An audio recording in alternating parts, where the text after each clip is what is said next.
बिस्मिल्लाहिर्रहमानिर्रहीम। बोगा इमरान सीरीज मुसन्निफ इब्ने सफ़ी। जोसेफ ने इस बुरी तरह इन दोनों की मुरम्मत कर दी थी कि इनमें उठने की भी सक्कत बाकी ना रह गई थी, लेकिन वो ज़बान तो हिला ही सकते थे।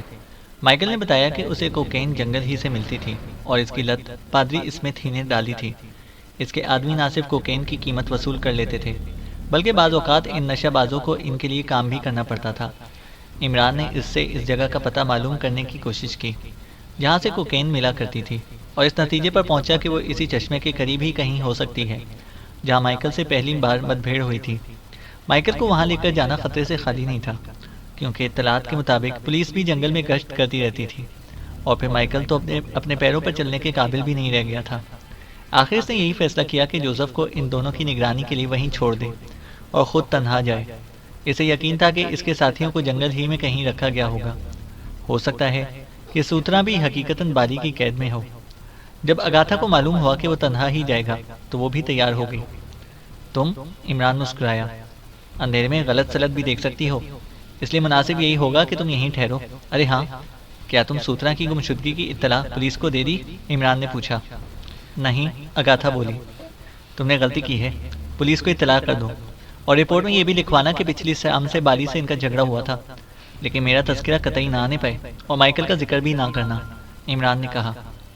इससे क्या होगा? अगाथा ने पूछा। दिमाग में तरी रहेगी और ख्वाब साफ नजर आएंगे। इमरान झिंझिला गया। तो खफा क्यों होते हो? मगर मैं तुम्हारे साथ जरूर चलूंगी, अगाथा ने कहा। वक्त बर्बाद ना करो, जो मैं कह रहा हूँ वो करो। जाओ, रिपोर्ट दर्ज कराओ। मेरे आदमी पर एतमाद करो, वो तुम्हारा घर लूट कर नहीं ले जाएगा, लेकिन चलते वक्त इसका जग लबरेज करती जाना, इमरान ने कहा और बाहर निकल गया। अहाता सुनसान पड़ा था। वो इस वक्त भी इसी मेकअप में था जिसमें बाली की सौतेली माँ से मिला था। जंगल में दाखिल होते ही वो बहुत मोहतात हो गया था। वो नहीं चाहता था कि पुलिस से मतभेड़ हो। इसका भी ख्याल था कि खुद इसके बच निकलने की वजह से बाली और इसके साथी भी काफ़ी मोहतात हो गए होंगे, और अगर सूत्रा इन्हीं के हाथ पड़ा है तो मुमकिन है कि इसने इन्हें इसके मुतालिक बता भी दिया हो। जाहिर है कि बाली इस आदमी के बारे में ज़रूर जानना चाहता होगा जिसने सूत्रा की हिमायत की थी। वो चलता रहा। इसे यकीन था कि जिस रास्ते पर चल रहा है इसे चश्मे पर ही लेकर जाएगा। अभी तक पुलिस की सीटी भी सुनाई नहीं दी थी, लेकिन वो इसकी तरफ से गाफिल नहीं था। वो कुछ दूर चलता और फिर रुककर आहटें लेने लगता। इसे यकीन नहीं था कि माइकल की बताई हुई जगह ही मंजिल मकसूद साबित होगी, क्योंकि माइकल तो महज एक मामूली सा कारिंदा था जिसे कोकेन का आदी बनाकर काम करने पर मजबूर कर दिया गया था, और ये नामुमकिन है कि उन्होंने किसी ऐसे गैर अहम आदमी को अपना असल ठिकाना बता दिया हो। यकबैक वो चलते चलते रुक गया। इस नाले के करीब पहुंच चुका था जो मस्जिद की जानिब पादरी स्मिथ की कोठी की पुश्त से गुजरता था। ये किसी किस्म की आवाज़ें ही थीं जो नाले की गहराई से आई थीं। वो बड़ी तेज़ी से ज़मीन में गया और सीने के बल रेंगता हुआ एक किनारे की तरफ बढ़ने लगा। यहाँ नाले की गहराई ज़्यादा से ज़्यादा 15 फीट रही होगी। इसे तह में चंद मुतहर्रिक साए नजर आए जो मस्जिद की तरफ बढ़ रहे थे। इसने किसी औरत को कहते सुना, अलग हटो, चल तो रही हूँ। और ये आवाज़ जूलियाना फिट्जवाटर के अलावा और किसी की नहीं हो सकती थी। इमरान ने साफ पहचाना था। वो अंधेरे में आंखें फाड़ता रहा। साए आहिस्ता आहिस्ता आगे बढ़ते जा रहे थे। इमरान बड़ी एहतियात से नशेब में खिसकने लगा। चूंकि इन लोगों का रुख स्मिथ की कोठी ही की तरफ था, इसलिए एहतियात ज़रूरी थी। कभी कभी वो पीछे मुड़कर भी देख लेता था कि कहीं ये भी किसी किस्म का जाल ही ना हो, वरना क्या ये ज़रूरी था कि वो इस वक्त इतनी आसानी से मिल जाते और इनके साथ जूलिया भी होती। इसने ये भी महसूस किया कि जूलिया को बोलते रहने पर मजबूर किया जा रहा है। इस बार इसने इसे तेज़ आवाज़ में कहते सुना, कमीनो, मुझसे हटकर चलो, वरना मैं एक हाथ की गर्दन में अपने दांत पेवस कर दूंगी। इमरान जहाँ था वहीं रुक गया, क्योंकि अब साए भी रुक गए थे। चटाख! ये गालिबन थप्पड़ की आवाज़ में सन्नाटे में गूंजी थी। साथ ही किसी मर्द ने किसी एक को गंदी सी गाली दी और फिर जूलिया चीखने लगी, बिल्कुल इसी अंदाज में जैसे खुद इसने इन पर हमला कर दिया हो। इमरान ने इसी से अंदाज़ा लगा लिया कि इन लोगों में चौहान और सफदर नहीं हैं, वरना वो खामोश ना रह सकते। तो फिर ये जाल यकीनी तौर पर इसे फांसने के लिए ही बिछाया गया है। दफतन इसने अपने हलक से पुलिस की सीटी की आवाज़ निकाली और दूसरे ही लम्हे में एक साए दूसरे पर गिरते पड़ते भाग निकले। सिर्फ एक साया वहीं खड़ा आगे पीछे झूल रहा था। फिर वो ज़मीन पर गिर गया। इमरान अभी इस सीने के बल ही रेंगता रहा। जूलिया, इससे ऐसी हिमाकत नहीं सरजद हो सकती थी कि उठकर खड़ा होता। अगर वो किसी किस्म का जाल ही था तो कुछ आदमी इसकी घात में भी ज़रूर होंगे जो बेखबरी में इस पर हमला कर सकें, और ज़रूरी नहीं कि पुलिस की सीटी की आवाज़ पर वो भी इसी तरह बुखला गए हों जैसे दूसरे भागे थे। वो जूलिया के करीब पहुंचकर रुक गया, जो बेहोश हो चुकी थी। यहाँ भी इसने ज़मीन नहीं छोड़ी थी। जूलिया को वहाँ से उठाकर ले जाना भी एक मसला था। वो थोड़ी देर तक कुछ सोचता रहा, बाएं जानिब मुड़कर एक तरफ को रेंग गया। दरअसल अब वो जूलिया से करीब ही कहीं कोई ऐसी पनाहगाह तलाश कर रहा था जहाँ खुद छुप सकता था। जूलियाना फिट्जवाटर होश में आई तो इसने महसूस किया कि जैसे कोई इसे अपने कंधे पर उठाए हुए चल रहा हो। गो इसका जहन अभी तक साफ नहीं हुआ था, लेकिन फिर भी इसने आज़ादी के लिए जिद्दोजहद शुरू कर दी। लेकिन जूलिया के हाथ पैर ढीले पड़ गए और एक बार फिर इसका सर चकरा गया। पुलिस, तो अब ये दूसरा जंजाल जिसमें हमेशा के लिए वो फंसी है। जाहिर है कि वो अपनी असलियत कभी जाहिर ना कर सकती। इसी उलझन में इस पर फिर गशी तारी हो गई, और जब दूसरी बार इसे होश आया तो फौरी तौर पर इसका जहन गशी के असरात से पाक हो गया, क्योंकि इसे अपने गिर्द पुलिस की बजाय कई नकाबपोश नजर आए थे। साथ ही बाली खड़ा इसे इस तरह घूर रहा था जैसे कच्चा ही चबा जाएगा। इसके चेहरे पर नकाब नहीं थी। तुम अपनी जिद से बाज नहीं आओगी, बाली ने कहा। मैं किसी किस्म की भी बकवास सुनना नहीं चाहती, जूलिया ने कहा। तुम्हें अंदाजा नहीं है कि तुम्हारे साथियों का क्या हशर होने वाला है, बाली ने कहा। वही हशर मेरा भी होगा, जूलिया लापरवाही से बोली। नादानी की बातें ना करो, बाली ने नरम लहजे में कहा। तुम लोग ना तो इस जजीरे से निकल सकते हो और ना क्याम कर सकते हो। हाँ, जेल खाने की बात दूसरी है। मुझे जो कुछ कहना था कह चुकी, जूलिया बोली। देखो लड़की, मुझे गुस्सा ना दिलाओ, बाली ने कहा। इससे पहले भी तुम्हें गुस्सा आ चुका है। जूलिया ने लापरवाही से शानों को जुम्बिश दी और चारों तरफ को देखने लगी। ये शायद कोई ज़मींदोज़ कमरा था। दीवारों की साख्त यही बता रही थी। एक जानिब एक बड़ी मेज़ पर दो आदमी बेहस हरकत पड़े हुए थे। इनमें से एक तो इसने पहली ही नज़र में पहचान लिया, क्योंकि इसकी तस्वीर वो पादरी स्मिथ की कोठी में देख चुकी थी। ये पादरी स्मिथ ही हो सकता था। लेकिन दूसरे आदमी को वो पहचान ना सकी, क्योंकि वो पहले कभी इसकी नज़रों से नहीं गुजरा था। वो दोनों या तो सो रहे थे या बेहोश थे। दफतन बाली ने इसे फिर मुखातिब किया। क्या तुम समझती हो कि वो खपती तुम लोगों के लिए कुछ कर सकेगा? मैं कुछ भी नहीं समझती, जूलिया ने कहा। फिर ये जिद क्यों? इधर देखो, तुम पहली लड़की हो जिसने मुझे इस तरह मुतासिर किया है। आज तक कोई भी मेरी जिंदगी में दाखिल नहीं हो सकी, बाली ने कहा। जूलिया ने अपने कानों में उंगलियां ठोंस ली और बाली ने बुरा सा मुंह बनाया और बोला, अच्छी बात है। अब देखो, इसके ये अल्फाज जूलिया ने सुने थे, लेकिन अपने चेहरे से परेशानी जाहिर न होने दी। बाली थोड़ी देर तक कुछ सोचता रहा, फिर इसके होंठ पर खफीफ सी मुस्कुराहट नजर आई। क्या तुम इन्हें जानती हो? इसने बेहोश आदमियों की तरफ इशारा करके पूछा। जूलिया ने कानों से उंगलियां निकाली और फिर भर्राई हुई आवाज में बोली, मैं क्या जानूं? हालांकि तुम जानती हो, बाली मुस्कुराया।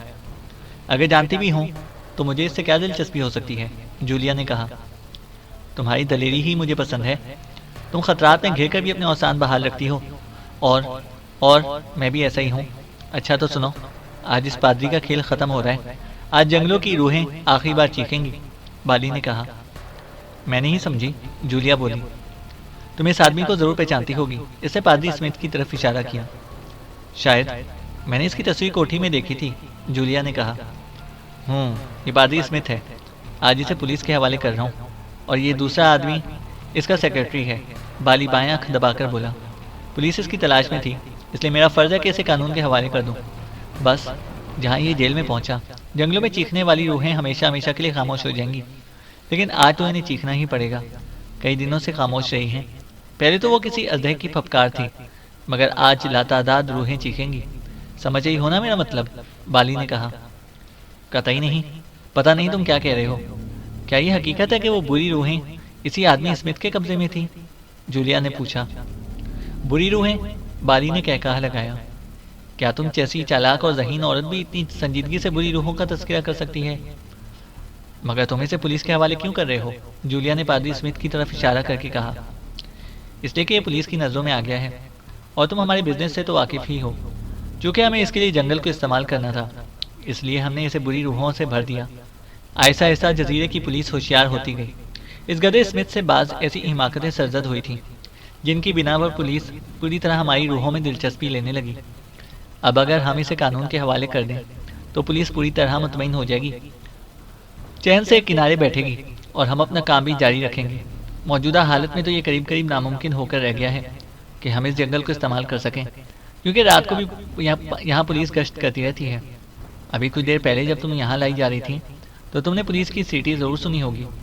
मेरे आदमियों को भागना पड़ा था और तुम बेहोश हो गई थी, और ये बहुत अच्छा हुआ कि पुलिस तुम्हारी तरफ नहीं आई, वरना तुम बड़ी जहमत में पड़ जाती, बाली ने कहा। बाली तेजी से दरवाजे की तरफ मुड़ा, क्योंकि अभी अभी इस एक आदमी कमरे में दाखिल हुआ। इसके चेहरे पर नकाब नहीं थी। क्या खबर है? बाली ने इसे तेज नजरों से देखते हुए पूछा। काले आदमी को पकड़ लिया गया है, लेकिन वो नहीं मिला।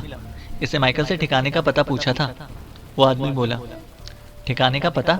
बाली हंस पड़ा। ओह, तो वो इस ठिकाने का पता पूछ रहा था, तफसील से बताओ। आने वाला बताने लगा। बाली ने पूरी रिपोर्ट सुनकर कहा, वो चालाक है। कोकेन के मुतालिक इसने महज अंदाजे से कहा होगा, लेकिन अंदाज़ा गलत नहीं है। तो फिर माइकल ने इसको इसी गार का पता बताया होगा जहाँ से इन लोगों को कोकेन मिलती है। अच्छा, बाली बोला। यकबैग मेज पर पड़े हुए आदमियों में से एक ने करवट ली और एक नकाबपोश इसे संभालने के लिए झपटा। इसके बाद ही एक और नकाबपोश भी आगे बढ़ा और दोनों ने बेहोश आदमी को संभाल कर फिर ऐसी पोजीशन में लिटा दिया कि वो नीचे ना गिर सके। बाली इनकी तरफ तवज्जो दिए बगैर कह रहा था, जाओ इन गारों के आसपास ही उसे तलाश करो, इसका पकड़ा जाना बेहद जरूरी है। तुम दोनों यहीं ठहरो। इन दोनों नकाबपोशों के अलावा और सब लोग चले गए जो बेहोश आदमियों को संभालने के लिए मेज के करीब आए थे। बाली फिर जूलिया की तरफ मुड़ा, चंद लम्हे उसे घूरता रहा, फिर बोला, तो तुम मेरी इस पेशकश को रद्द करती हो? क्यों? मैं इसे ठुकराती हूँ, जूलिया ने नफरत से होंठ सकोड़कर कहा। अच्छी बात है, तो अब देखो। मैं तुम्हें इसे निचला होठ दांतों में दबा लिया और फिर दोनों नकाबपोशों की तरफ मुड़कर बोला, तुम दूसरे कमरे में जाओ। दोनों दरवाजे की तरफ बढ़े और जूलिया ने मुट्ठियां भींच ली। बिल्कुल ऐसा ही मालूम हो रहा था जैसे कोई बिल्ली किसी चगादरी कुत्ते से भिड़ जाने का तहिया कर रही हो।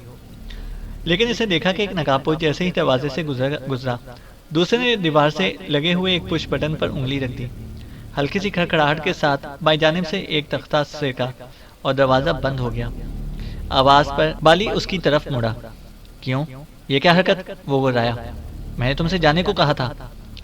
ऐसी खूबसूरत औरत की मौजूदगी में बाहर जाकर मक्खियां मारूंगा, नकाबपोश ने जवाब दिया। ओह, ये हिम्मत! तू होश में है या नहीं? किससे बातें कर रहा है? बाली ने कहा।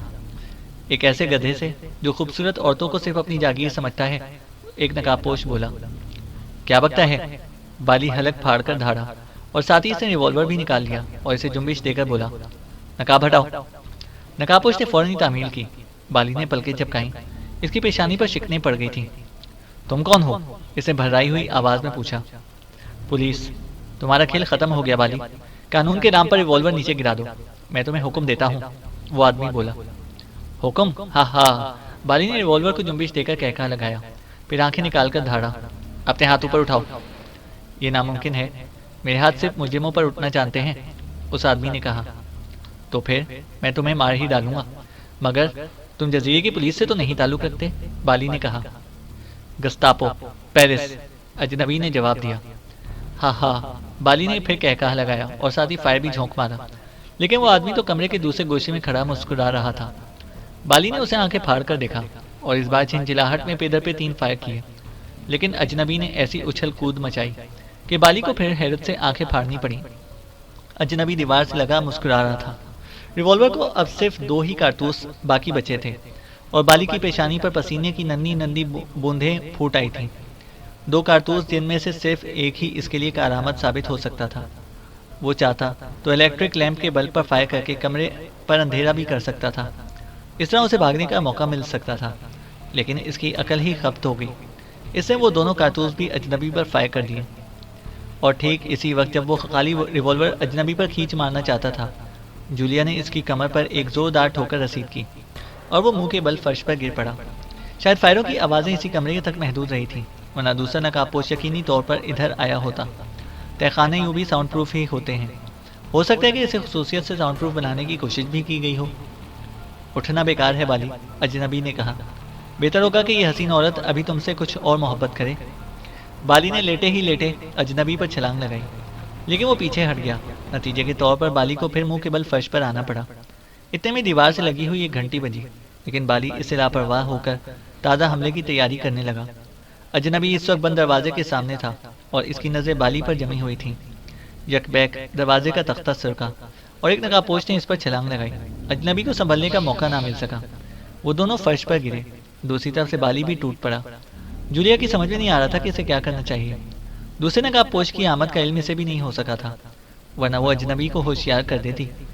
अब इसे तवक्का नहीं थी कि अजनबी संभल सके, क्योंकि बाली भी इस पर टूट पड़ा था और अजनबी इन दोनों के नीचे था। जूलिया की दानिश में वो दोनों इसे पीस डाल रहे थे। यकबैक इसने बाली की कराह सुनी और दूसरे ही लम्हे में वो अजनबी के नीचे से निकल नजर आया। वो इसके सीने पर सवार हो गया था और दूसरे नकाबपोश को हाथों पर उठाने की कोशिश कर रहा था। ये सब कुछ इतनी जल्दी हुआ था कि जूलिया को इसका भी अंदाज़ा ना हो सका कि ये हुआ कैसे था। देखते ही देखते इसने दूसरे नकाबपोश को उछाल दिया, जो दीवार से टकराकर किसी चोट खाए हुए भैंसे की तरह डिकराया। पता नहीं अब इसने दोबारा उठने की सिक्कत रह गई थी या ख्वामख्वाह पिटना नहीं चाहता था। हो सकता है कि बेहोशी हो गया हो, क्योंकि इसका सर बहुत जोर से दीवार से टकराया था। इसके बाद वो बाली को रगड़ता रहा। बाली उठ जाने के लिए इंतहाई जोर सर्फ कर रहा था, लेकिन कामयाबी नहीं हो रही थी।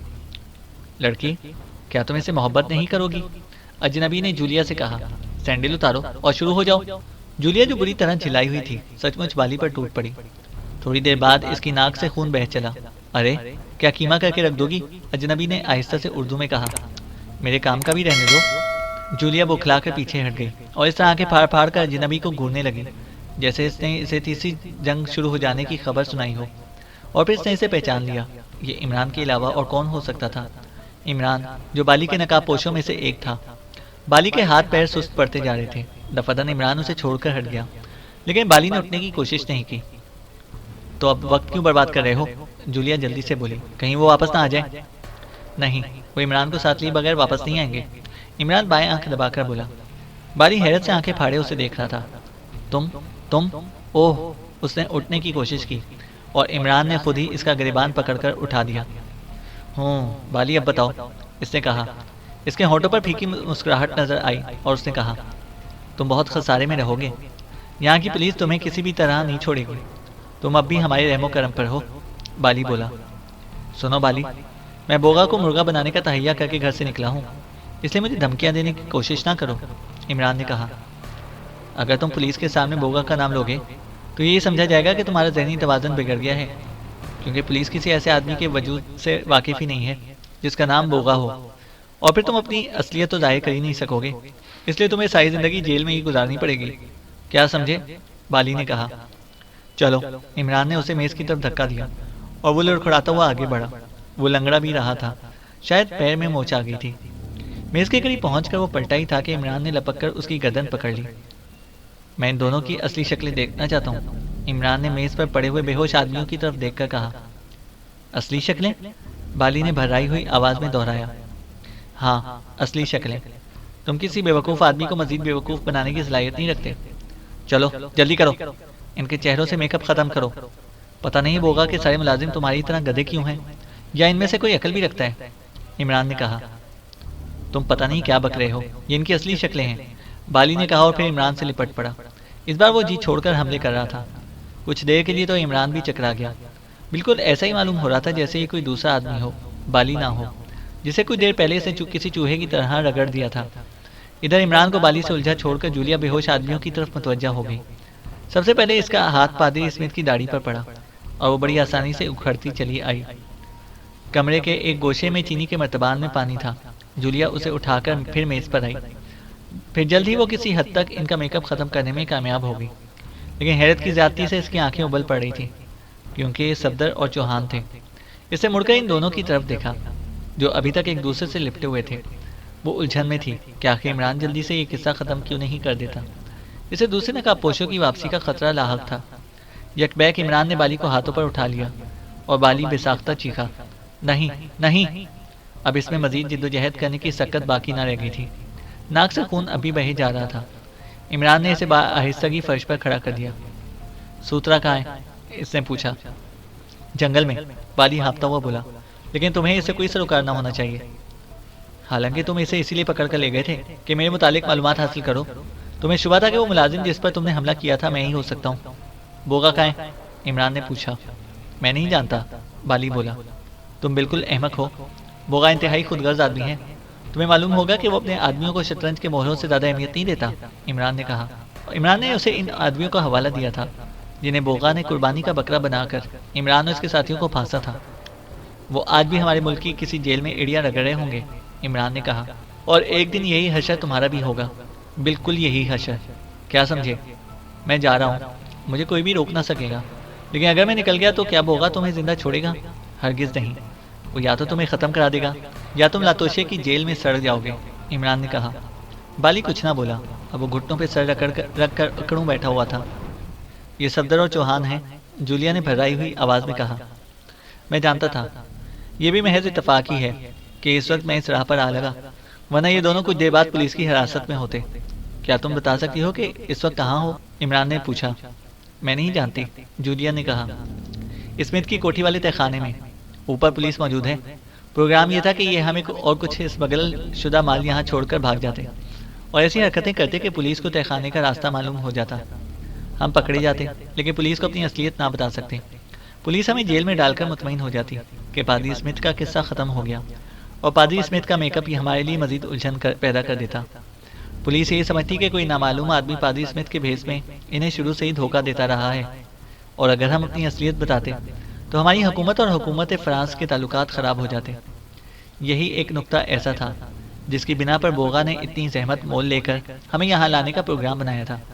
अगर इस काम के लिए किसी और को फांसता तो बोगा और इसकी तंजीम का नाम ज़रूर लेता, या अगर वो इससे लाइल्म होता तो खुद इसके मुतालिक छानबीन करके पुलिस मुतमईन हो सकती थी। लेकिन हम अपना अता पता क्या बताते? हम अगर बोगा का नाम लेते भी तो अपने मुतालिक क्या बताते?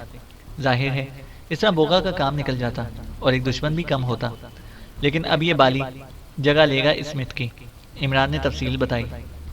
नहीं नहीं, बाली एक बैग सर उठाकर बोला, तुम ऐसा नहीं कर सकोगे। अभी बताता हूँ कि मेरे लिए कितना आसान है। मैं देख रहा हूँ कि यहाँ कमरे में मेकअप का सामान भी मौजूद है। मैं तुम्हें बेहोश कर दूंगा और सूत्रा का पता मुझे ये बताएगा। इमरान ने बेहोश नकाबपोश की तरफ इशारा करते हुए कहा। ये मुझे इस जगह यकीनी तौर पर पहुँचाएगा जहाँ तुमने सूत्रा को रखा हुआ होगा।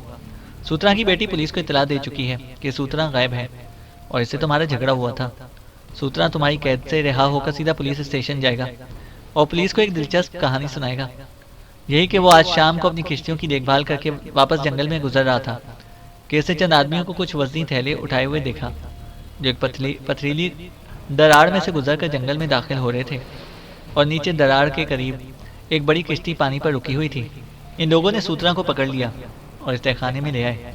यहाँ पादरी स्मिथ मौजूद था। वो इन लोगों पर बहुत बिगड़ा कि वो सूत्रा को यहाँ क्यों लेकर आए, वहीं कहीं कत्ल करके डाल दिया होता। वो इन्हें बुरा भला कहता रहा और इसी पर इतनी बात बढ़ी कि वो आपस में झगड़ा कर बैठे।